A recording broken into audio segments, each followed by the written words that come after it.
ठीक है। Question number 16, तो आपको सारे पॉइंट्स देखने जहाँ पर ये फंक्शन कंटिन्यूअस रहेगा। तो ऐसे केसेस में हम इंटरवल्स बनाते हैं, ऐसे केसेस में हम केसेस बनाते हैं।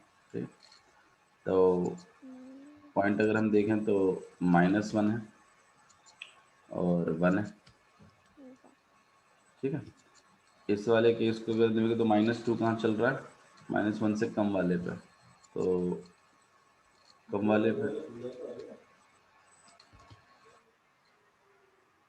ठीक है, तो यहाँ -∞ से -1 में क्या चल रहा है, -2। सही है ना। और -1 से 1 के बीच में क्या चल रहा है, 2x। और इससे ग्रेटर में क्या चल रहा है, x। सही लिखा है ना गीतिका, यही है ना इसका मतलब। अच्छा जी, अब यहाँ पे हमें केसेस बनाने पड़ेंगे कि कौन कौन से केसेस हैं। तो सबसे पहले हम यहाँ पर एक चीज सेट करते हैं। सबसे पहले आपने एक चीज सेट करनी है यहाँ पे c को। Let c be any real number, any real number on the number line, on the number line. हमारा जो ये जो सी पॉइंट है, ये पूरी नंबर लाइन पर कोई एक पॉइंट है, कोई एक रियल नंबर है। वो सी यहाँ भी हो सकता है, वो सी यहाँ भी हो सकता है, वो सी यहाँ भी हो सकता है, वो सी यहाँ भी हो सकता है, according to the situation. Situation कैसी है उसके हिसाब से। तो इसके बेसिस पर हमारे कुछ केसेस बन रहे हैं। पहला केस है जहाँ पे सी की वैल्यू, बताओ भाई कहाँ कहाँ चेक करना पड़ेगा कंटिन्यूटी को। जब -1 से कम होगी, -1 से कम के लिए तो आप चेक करेंगे, इक्वल टू नहीं, ध्यान रखिएगा इस बात को, -1 से कम। सेकंड वाला, एक भैया -1 पर, एक -1 पे भी चेक करना पड़ेगा। थर्ड केस, एक एक भैया -1 और -1, 1 के बीच में। वेरी नाइस, और 1 के बीच में। इक्वल टू नहीं आना चाहिए, यहाँ से देख देख के नहीं लिखना इक्वल टू। सोचो आप, यहाँ चेक करेंगे, इस पॉइंट पे चेक करेंगे, यहाँ चेक करेंगे, इस पॉइंट पे चेक करेंगे और यहाँ चेक। 1 पे चेक करेंगे। ठीक है, क्योंकि फंक्शन डिफाइंड है तो इंटरवल्स में भी चेक करना पड़ेगा। अच्छा, केस नंबर 4 क्या बनेगा कि c की 1 वैल्यू पे चेक कर, इक्वल टू 1। और फिफ्थ केस बनेगा c की वैल्यू, 1 से बड़े। वेरी गुड, 1 से ग्रेट। किसी को डाउट है यहाँ तक तो बताइए। ठीक है, हमें इन सारे केसेस में देखना पड़ेगा। तो हमारा केस नंबर 1 हम देख रहे हैं। केस नंबर 1,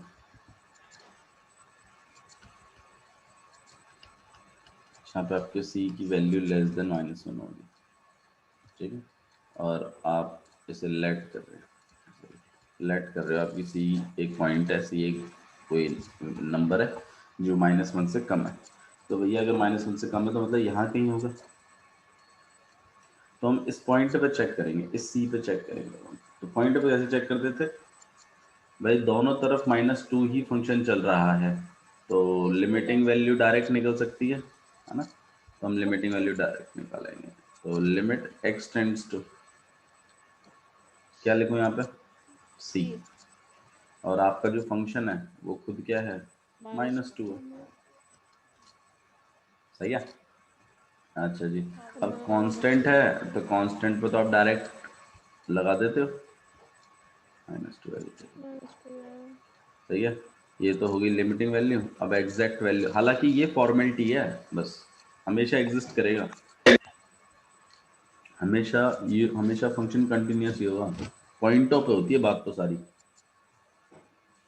इंटरवल में तो बस नाम के लिए करते हैं उस काम को, लेकिन तो दिखाना तो पड़ेगा ना। लेकिन अब एग्जैक्ट वैल्यू और निकाल लेते हैं। तो एफ ऑफ एक्स कितना चल रहा है इस वाले इंटरवल में, -2। तो एफ ऑफ सी भी कितना चलेगा, -2।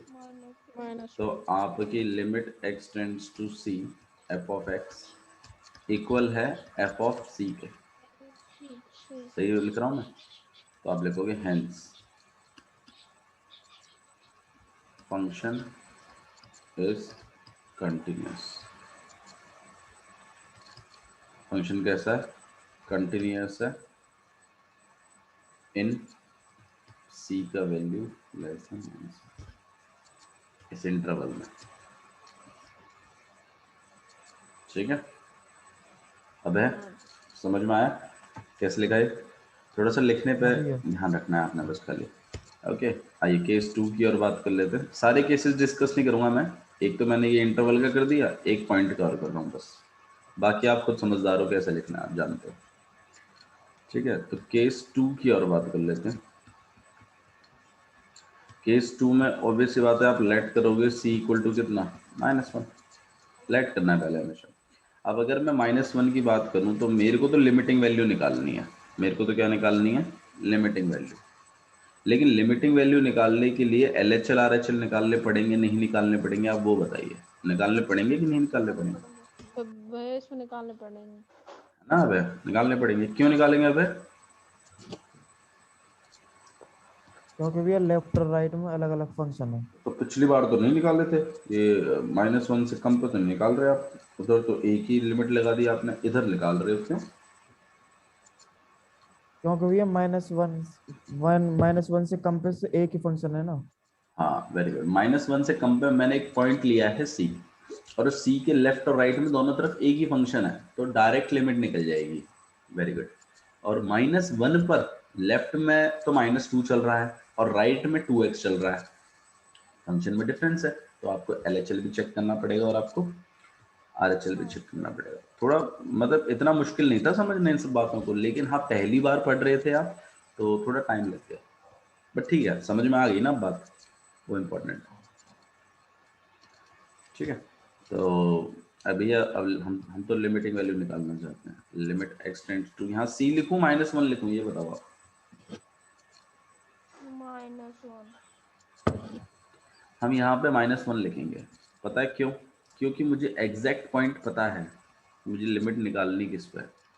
पिछला वाला जो केस था उसमें मैंने c पॉइंट लेट किया था -1 से कम, तो मैं c के हिसाब से लिखता ना उधर, क्योंकि मेरे को लिमिट हमेशा एक पॉइंट पे लगानी होती है, ना कि एक इंटरवल में, ठीक है। तो यहाँ मुझे पॉइंट क्लियर है -1, तो मैं यहाँ -1 ही लिखूंगा।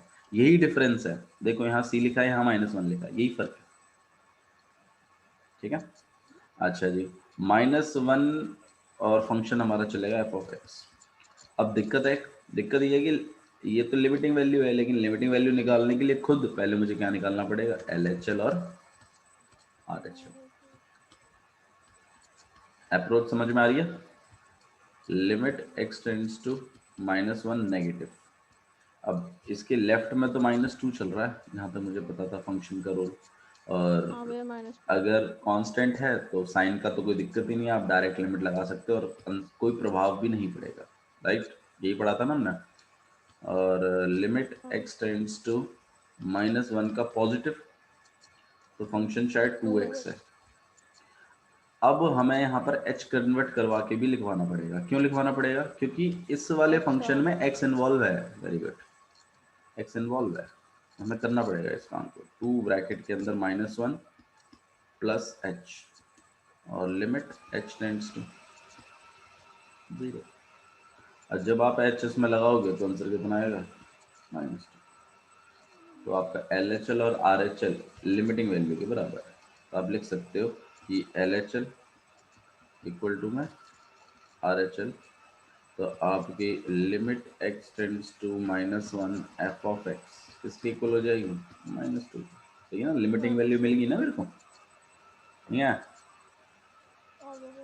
ठीक है, अब क्लियर है। अब एग्जैक्ट हाँ वैल्यू भैया। पे और काम कर लेते हैं। एग्जैक्ट वैल्यू क्या कह रही थी? एग्जैक्ट वैल्यू कह रही है f(x), तो आपका चल रहा है फंक्शन, क्या चल रहा है -1 के लिए, -1 के लिए फंक्शन चल रहा है आपका फंक्शन -1 के लिए फंक्शन चल रहा है -2, है ना। इक्वल टू के लिए देखो ना, -2 वाला, तो मेरा फंक्शन चल रहा है -2, तो f(-1) पे भी -2 ही रहेगा। तो आप इस बात को कंक्लूड कर सकते हो कि there hence limit x tends to -1 f(x) equal है एफ ऑफ -1 के, देयरफॉर फंक्शन इज कंटिन्यूअस। आया समझ में कैसे लिखना है? ठीक है, तो इस तरीके से आपको क्वेश्चन करने हैं और हर एक इंटरवल के लिए करने हैं। बेशक थोड़े से बड़े हो जाएं क्वेश्चन, लेकिन एक बार आपको लिखने का पैटर्न आ गया तो फिर आप उसको थोड़ा सा छोटा भी कर सकते हो अपनी मर्जी से, लेकिन एक बार तो आपको अच्छे से इसको लिखना ही पड़ेगा फुल फ्लैश। ठीक है guys, okay let's move to the next question. Question number 17। Relationship निकालना था, निकाल दिया था कल, ये कर दिया था शायद मैंने क्वेश्चन, है ना? कल किया था, याद है आपको? हाँ भैया ये वाला हो गया क्वेश्चन। क्वेश्चन नंबर 18 देखते हैं। देखिए, फॉर व्हाट वैल्यू, ये लास्ट टाइप के क्वेश्चंस हैं। इस तरीके के क्वेश्चंस और आते हैं और इसी तरीके के ज़्यादा क्वेश्चंस आते हैं जिसमें आपको लैम्डा की, ए की, बी की, इन सब की वैल्यूज निकालने के लिए बोलता है और ये बोल देता है कि ये कंटिन्यूअस है इस पॉइंट पर। तो आपने क्या करना होता है, उसके हिसाब से LHL RHL मतलब लिमिटिंग वैल्यू और एग्जैक्ट वैल्यू को बराबर रखना होता है और उसमें से लैम्डा या फिर उसकी के की वैल्यू को अलग करना होता है।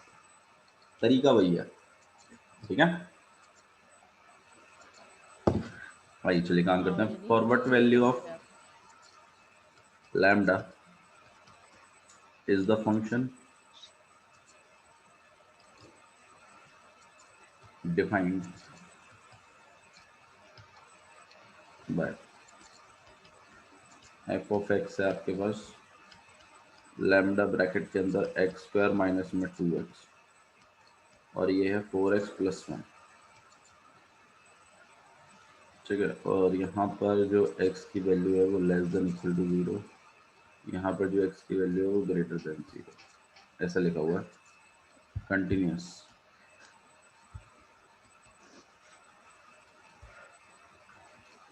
at x = 0। what about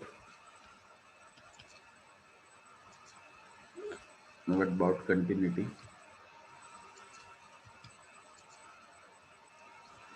at x = 1? Sorry, हाँ क्या मतलब है इसका, बताना, मतलब बताओ। गीतिका, गीतिका वाली देर, गीतिका था ही नहीं। आशी, मतलब बताइए इसका, चलो।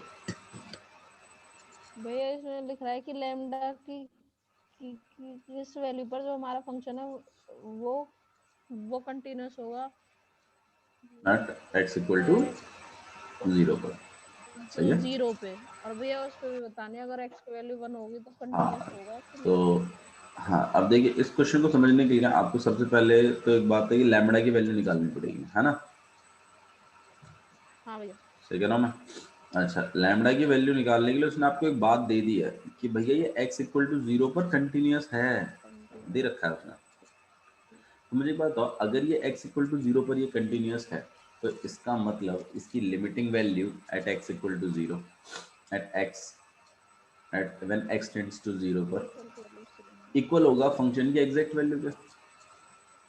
तो हम इन दोनों बातों को निकालेंगे, हम लिमिटिंग वैल्यू भी निकालेंगे, लैम्बडा की टर्म्स में तो आएगी, कोई बात नहीं आने दो, और एग्जैक्ट वैल्यू भी शायद लैम्बडा की टर्म्स में ही आएगी, कोई बात नहीं आने दो।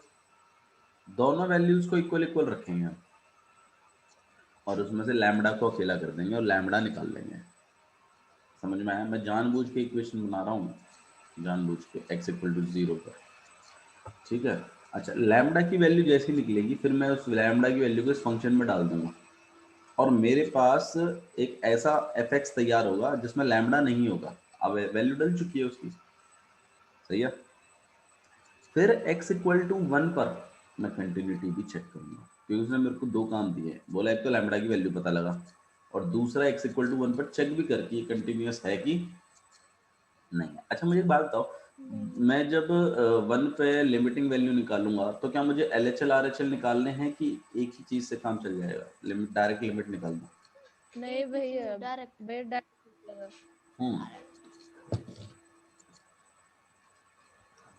डायरेक्ट निकलेगी, है ना? सही बात है ना? Very good. तो क्वेश्चंस ट्राई करें, आइए क्वेश्चन देख लेते हैं। एट x इक्वल टू 0 की बात कर रहे हैं हम लोग, ठीक है, जब x टेंड x 0 की तरफ है। अच्छा जी, तो इसमें हमें लिमिटिंग वैल्यू निकालनी पड़ेगी। अच्छा, लिमिटिंग वैल्यू निकालने के लिए LHL RHL चाहिए कि एक ही से काम चल जाएगा? भैया निकाल लो, दोनों निकाल लो। दोनों ही निकालने पड़ेंगे मैडम, फंक्शंस अलग अलग हैं। निकाल लो दोनों भी। तो fx का रोल कौन प्ले कर रहा है? x स्क्वायर माइनस 2x, ठीक है। अच्छा जी, 0 से कम के लिए अगर हम x की जगह 0 से कम चला दें तो हमारा कुछ ऐसा चलेगा मामला, h tends to 0, lambda 0 minus h का स्क्वायर माइनस 2 ब्रैकेट में 0 माइनस h, 0 माइनस ठीक है। अगर आप 0 लगा भी देते हैं तो ये लैम्डा रहेगा, यहाँ पे आपके ये पास पूरा 0 बन जाएगा। ये पूरा पार्ट आपके पास क्या बन जाएगा? 0, ठीक है। तो इसका 0 आएगा, ठीक है। और RHL और देख लेते हैं थोड़ा सा। RHL के लिए limit x tends to 0 positive lambda, lambda नहीं है इसमें शायद, 0 पॉजिटिव, इसके लिए 4x प्लस 1। RHL में 4x + 1 है। अब अगर आप लगाते तो 4 ब्रैकेट के अंदर 0 प्लस h प्लस 1, तो जब आप इसमें लिमिट x टेंड्स टू 0 डालते हैं तो यहाँ 1 आ जाएगा। अब देखो यहीं पर एक कंफ्यूजन बन गया है।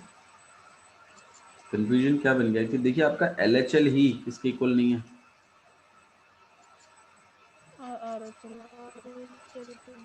जबकि हिसाब से ये LHL RHL बराबर आने चाहिए थे, या फिर ये जो आंसर है ये लैम्बडा के टर्म्स में आता कुछ, मतलब 5 लैम्बडा भी आता ना तो भी हम मान जाते इस बात को कि चल ठीक है, लेकिन आंसर हमारा क्लियर आया हुआ है कि 0 है आंसर इसका। तो यार ये चीज पॉसिबल नहीं है, मतलब आपका LHL और RHL ही यहाँ इक्वल नहीं है। तो लैम्बडा की वैल्यू चाहे कुछ भी हो, फंक्शन कभी भी कंटिन्यूअस नहीं होगा। नहीं हो।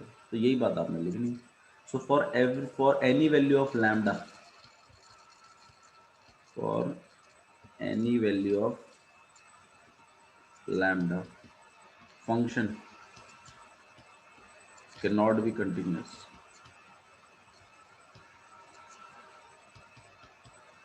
Can not be continuous at x equal to, मतलब x इक्वल टू 0 पर ये फंक्शन कभी भी कंटिन्यूअस नहीं हो सकता, चाहे लैम्बडा की वैल्यू कुछ भी रख लो तुम। तो तुम रख के देख लो ना, ये 0 ही देगा हमेशा, और इसमें तो लैम्बडा का इम्पैक्ट है ही नहीं है, 1 ही देगा हमेशा। तो लैम्बडा की वैल्यू चाहे तुम कुछ भी रखो, क्या फर्क पड़ता है। हाँ, अगर मान लो इसकी जगह यहाँ पे 5 लैम्बडा आ रहा होता, मान लो, तो फिर तो 1 हम लैम्बडा की वैल्यू अगर 1/5 रख दें तो आपका LHL RHL क्या हो सकते हैं? बराबर। हो सकते हैं। और आप ला भी सकते हो इसको, 5 लैम्बडा इक्वल टू 1, भाई LHL RHL बराबर होंगे अगर कंटिन्यूअस है, तो लैम्बडा की वैल्यू कितनी आ जाएगी? 1/5, then you will get the value of lambda. But यहाँ आपको लैम्बडा मिला ही नहीं, क्योंकि लैम्बडा तो खत्म ही हो गया, 0 आ गया। और जब RHL में देखा तो सारा कुछ था ही नहीं उसमें, तो उसमें तो 1 आ रहा है, यहाँ 0 है यहाँ 1 है, ऐसे नहीं चलेगा, बराबर आने चाहिए, ठीक है गाइस। तो इधर आपका फंक्शन कभी भी कंटिन्यूअस नहीं होगा 0 पर, इस बात को ध्यान रखिएगा। अच्छा, x इक्वल टू 1 के लिए आपको 1 पे भी चेक करना है कि ये 1 पे कंटिन्यूअस है कि नहीं।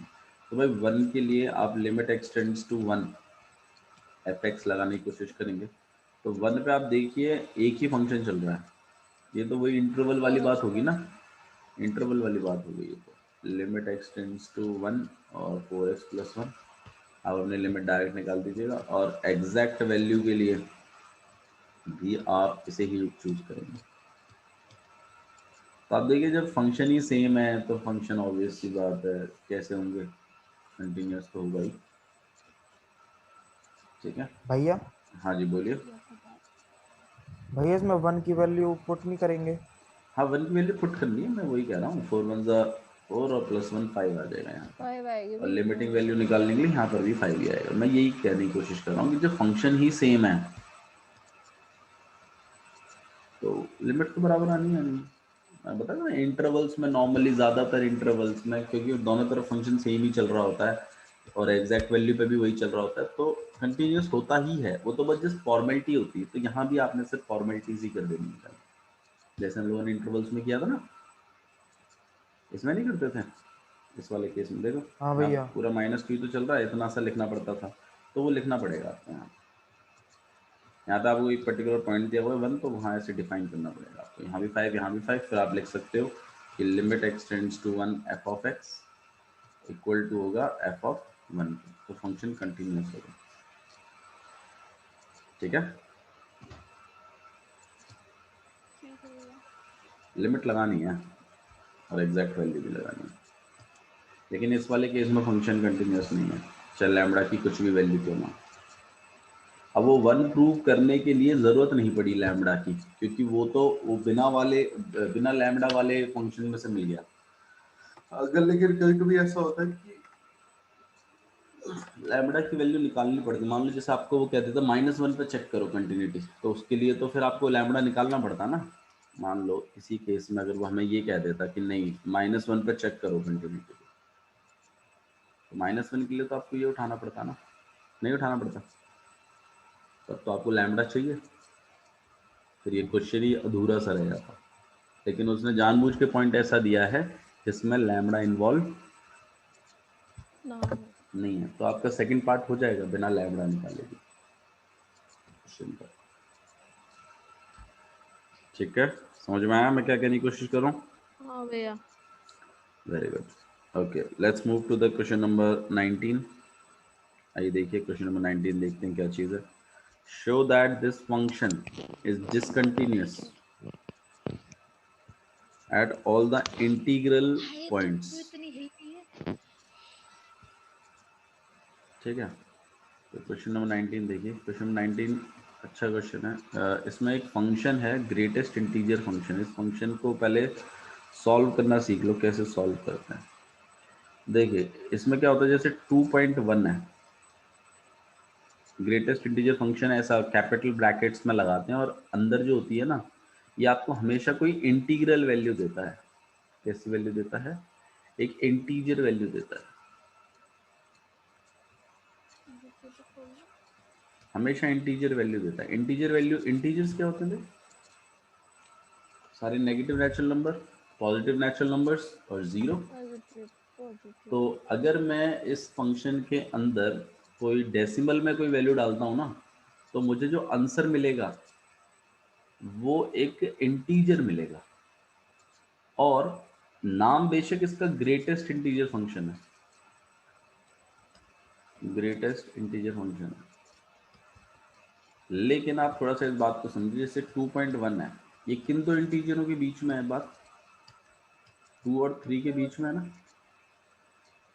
2.1 यहाँ कहीं होगा लगभग, लेकिन देता ये हमेशा लोवेस्ट इंटीजर को। मतलब अगर ये 2.9 भी होता ना, तो भी ये 3 पे स्विच नहीं करता। कहाँ स्विच करता? 2 पर। आई बात समझ में? ग्रेटेस्ट इंटीजर फंक्शन काम कैसे करता है, इंपॉर्टेंट बात वो चीज़ है। ये काम कैसे करता है? काम ऐसे ही करता है ये कि 2.9 भी है ना, तो भी पिछला वाला इंटीजर आएगा, अगला वाला नहीं आएगा। ठीक है, हाँ अगर ये ऐसा हो जाए 3.1 हो गया, तो ये क्या देगा?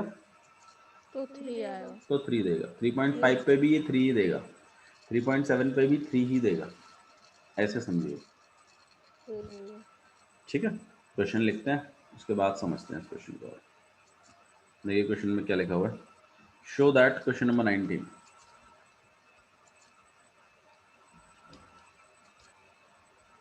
show that the function defined by g of x equal to में x minus greatest integer function of x is discontinuous, is discontinuous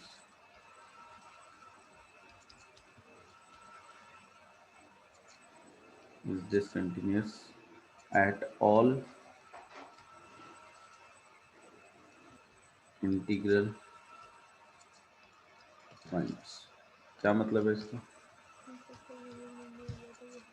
Here modular greatest integer less than और इक्वल टू x। ठीक है, यहाँ पे वो उसने explain और किया कि ग्रेटेस्ट इंटीजर ये मतलब ये क्या है, ये ग्रेटेस्ट इंटीजर फंक्शन है। हाँ जी, थोड़ा सा मतलब समझा दो पहले तो मुझे इसका, क्या मतलब है इसका?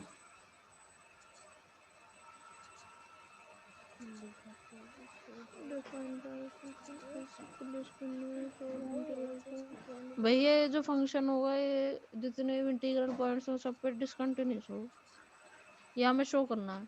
हाँ, आपको क्या करना है कि show that this function is discontinuous at all integral points. तो हमें सारे इंटीग्रल पॉइंट्स पे ये जीरो देगा, ये बात आपको शो करनी है। तो हम लोग क्या करते हैं, एक पॉइंट लेट करते हैं, जैसे सी हम लेट करते थे तो उसकी मल्टीपल केसेस बनते थे, है ना, कि इससे कम के लिए, इस जीरो के लिए, इससे ज़्यादा के लिए, इन सब चीज़ों पे। तो हम क्या कर लेते हैं, let C be any point, any integral point, any integer point on the number line, on the number line। C कोई पॉइंट है हमारा, इंटीजर पॉइंट। अब वो इंटीजर पॉइंट कुछ भी हो सकता है, -2, -3, -5, 5, 0, 2, कुछ भी, ठीक है। चिंता मत करो, हमें यहाँ पर केसेस बनाने की जरूरत नहीं है। क्यों?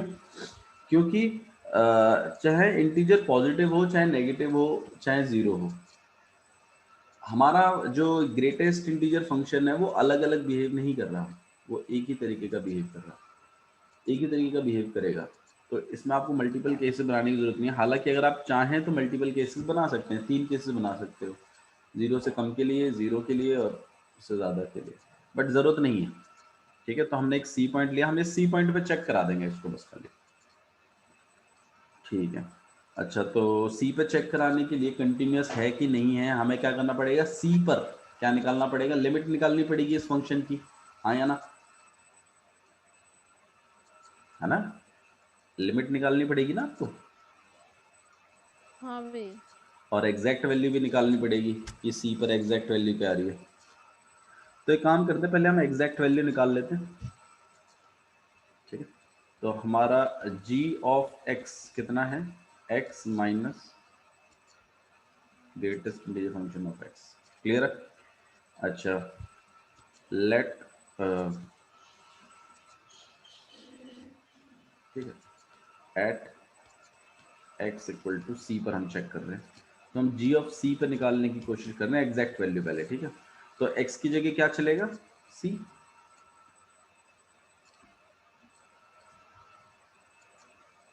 सी चलेगा। सही है। अच्छा, अगर c मान लो 3 है, तो अगर मैं ग्रेटेस्ट इंटीजर फंक्शन में 3 ही डालता हूँ, क्योंकि मैंने बोला है c क्या है, एक इंटीजर पॉइंट है, तो अगर मैं इसके अंदर 3 डालता हूँ तो कितना आएगा आंसर, 3 आएगा। सही बात है ना, नियरेस्ट ग्रेटेस्ट इंटीजर फंक्शन पर जाना था। अब मैंने इंटीजर ही डाला है तो इंटीजर ही आएगा ना, वही आएगा ना जो डाला है। 2 क्या आएगा, 3 आएगा ना, 3 पे ही खड़े हैं, 3 डाल रहे हो ग्रेटेस्ट इंटीजर फंक्शन, 3 आएगा। भैया इसे समझ में नहीं आया देखिए, जैसे आपके पास यहाँ भैया, था, मतलब जो डाला वो ही आएगा। नहीं नहीं ऐसा नहीं, अगर इंटीजर डाला है तो वही आएगा। मतलब मैंने अगर 3.1 डाला है तो 3 आएगा, 3.5 डाला है तो भी 3 आएगा, लेकिन अगर 3 ही डाला है तो 3 ही तो आएगा। उसको तो इंटीजर देना है, समझ रहे हो, ओके। उसको इंटीजर देना है। तो अब अगर आप सी आपका एक इंटीजर है और अगर आप सी ही डाल रहे हो तो क्या मिलेगा, सी आएगा। नहीं आया, बोल दे नहीं आया तो। आ गया आ गया। ये एग्जैक्ट वैल्यू है आपकी सी पर। अब लिमिटिंग वैल्यू और देख लेते हैं। अच्छा, लिमिटिंग वैल्यू के लिए आप यहाँ पर g ऑफ x डालोगे, हाँ। अच्छा, अब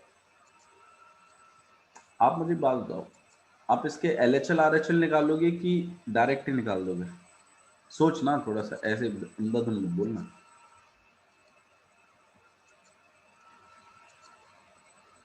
सोच के बोलना। अब जैसे मान लो मैं ना, तो मैं थोड़ा सा इसको ना, ये सी में चल रहा है तो इसलिए तुम्हें थोड़ा सा कंफ्यूजन हो रहा होगा। मैं इसको एक काम करता हूँ, मैं इसको 3 पे चलाता हूँ। अब बताओ, तुम 3 से अगर हल्का सा कम करते हो ना, तो ये अलग बिहेव करेगा। 3 से हल्का सा कम करोगे मतलब 2.9 करोगे, तो ये कितना देगा आपको? तो 2 हो जाएगा। 2 दे देगा। 2। और 3 से अगर हल्का सा बढ़ा के करते हो, तो ये आपको 3 देगा। तो मतलब LHL RHL अलग अलग है, फंक्शंस अलग अलग आएंगे, एक नहीं है। तो यहाँ पर आपको समझना पड़ेगा इस बात पर, आपको यहाँ पर अपनी समझ से LHL RHL चलाने पड़ेंगे। हाँ ठीक है, हम लिमिटिंग वैल्यू निकालना चाहते हैं C पर g ऑफ x का, लेकिन इसके लिए आपको LHL अलग चलाना पड़ेगा और RHL अलग चलाना पड़ेगा। LHL चला रहे हैं, limit x tends to C negative, तो g ऑफ x की जगह हम डायरेक्ट वो लिख सकते हैं, फंक्शन वही सिलेक्ट होगा, लेकिन जो आप बिहेव अलग अलग तरीके से कर रहा हो। ठीक है, तो जैसे आप इसमें C नेगेटिव डालोगे, इसका मतलब क्या है कि C में से कुछ कम, है ना, C में से कुछ कम, लिमिट h टेंड्स टू 0। सही है गलत है? सही कह रहा ना मैं ये? अगर h टेंड्स टू भी नहीं डालना आपको, ये बात समझ में आ रही है आपको मैं क्या कहने की कोशिश कर रहा हूँ यहाँ पर? हाँ भैया। क्या? ठीक, देखो थोड़ा सा अगर आपको ये समझ में नहीं आ रहा है, थोड़ा क्लमजी लग रहा है, तो एक काम करते हैं, हम दोनों को लिमिट अलग अलग अलॉट कर देते हैं। Limit x tends to C negative और minus limit x tends to C negative greatest integer function x, यहाँ पे x आएगा। ठीक है, तो यहाँ पर हम लोग क्या करेंगे कि लिमिट लगाते हैं और लिमिट h टेंड्स टू 0 हो जाएगी, और ये जो पार्ट है आपके पास, ये आपको देगा C माइनस समथिंग, है ना, C में से कुछ कम, C में से हल्का सा हम कुछ कम कर रहे हैं, और ये वाला भी आपको ये देगा C माइनस समथिंग। सही है गलत है? अच्छा जी, अब ये C माइनस समथिंग जो तुम कर रहे हो, ये C में से अगर तुम कुछ कम करोगे, तो तुम मुझे बताओ ग्रेटेस्ट इंटीजर के इम्पैक्ट से तुम पाओगे क्या, वो बताओ। जैसे 3 था, 3 में से अगर तुमने कुछ कम कर दिया तो क्या पाया? पिछला वाला नंबर पाया ना। अब तुम C में से कुछ कम कराओगे तो तुम पाओगे क्या? C minus 1।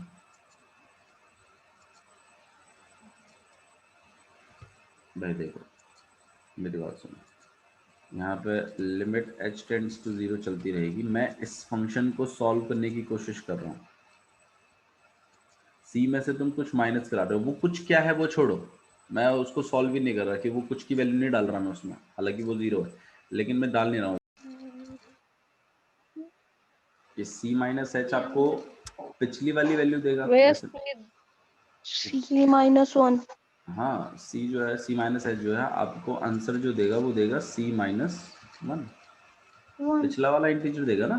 C तो वो चल रहा था, उसमें से आप कुछ माइनस करा रहे हो, जैसे 3 चल रहा था, 3 में से कुछ माइनस कराया तो 2.9 समथिंग आएगा। अब 2.9 का जब ग्रेटेस्ट इंटीजर का इम्पैक्ट पड़ेगा तो आंसर कितना आएगा? 2 आएगा, पिछला चला गया ना। तो C माइनस एच में से अगर तुम कुछ माइनस करा दिया तुमने तो कितना बैठेगा? C से कुछ कम, तो C से कुछ कम पड़ेगा तो ग्रेटेस्ट इंटीजर फंक्शन उसको पिछला वाला इंटीजर पकड़ा देगा, तो पिछला वाला पकड़ा दिया C माइनस में। लिमिट मैंने अभी भी नहीं लगाई है, लिमिट अब मैं लगाऊंगा इसमें, लेकिन इसमें h तो है ही नहीं, लिमिट लगाऊंगा हाँ इसमें लग जाएगी लिमिट, तो ये तो C आ जाए लिमिट लगाने के बाद। अब इसमें h है नहीं, अब इसमें अगर h नहीं है तो लगेगा ही नहीं कि ये c माइनस वन ही आएगा। ये जब खुलेगा तो यहाँ पे c माइनस सी और प्लस वन, c से c कट गया, +1 आया। हाँ भैया। ठीक है, अब आपकी एग्जैक्ट वैल्यू 0 थी, ये वाली वैल्यू LHL ही आपकी बना रही है, तो LHL और एग्जैक्ट वैल्यू तो सेम है नहीं, हालांकि निकालने को ना RHL भी निकाल लेना चाहिए, लेकिन ये तो LHL और एग्जैक्ट वैल्यू ही सेम नहीं आ रही, तो इसका मतलब क्या है कि फंक्शन डिसकंटिन्यूअस है, डिसकंटिन्यूअस है ना।